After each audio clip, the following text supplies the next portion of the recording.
occurs to me that there have been no protests. Is that as a result of there having been an instant arrest of the officer, unlike, say, Ferguson? As much as we are troubled and just disgusted, quite frankly, Michael, about what happened in South Carolina, I think everyone in the black community is in concert when we say that it is a unique development here, that the authorities in that town moved so swiftly to fire this officer, to charge him with murder. And I think you're absolutely right.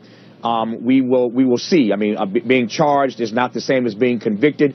But I think for the moment, the reason why you're not seeing those kinds of protests is because it didn't take all of that to get such quick action in this situation. Trayvon Martin would never have come to the light if people hadn't been protesting, and the same thing in Ferguson. So I think this is an example to the nation of what happens when people see at least a quick movement toward some kind of justice. Are you troubled by the car stop itself? The car stop meaning that 2 of the 3 brake lights were functioning, 1 was not. Within the parameters of the law, the officer pulled him over. But, you know, some of my radio callers say, Michael, if it were a guy who looked like you driving that Mercedes, he probably wouldn't have been pulled over. Yep.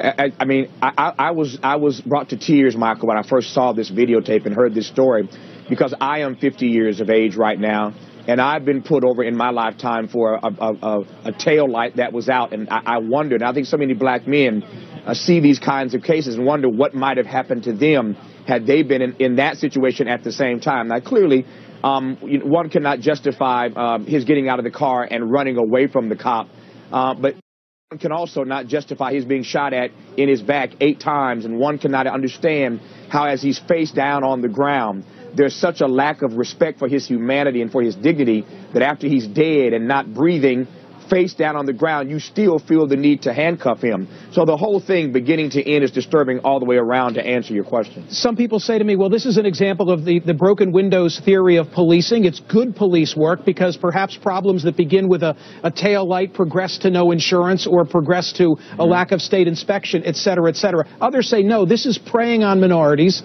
and preying on the less economic fortunate. How does Tavis Smiley see it? I see it, as I said a moment ago, as a contestation of the humanity and the dignity of certain fellow citizens.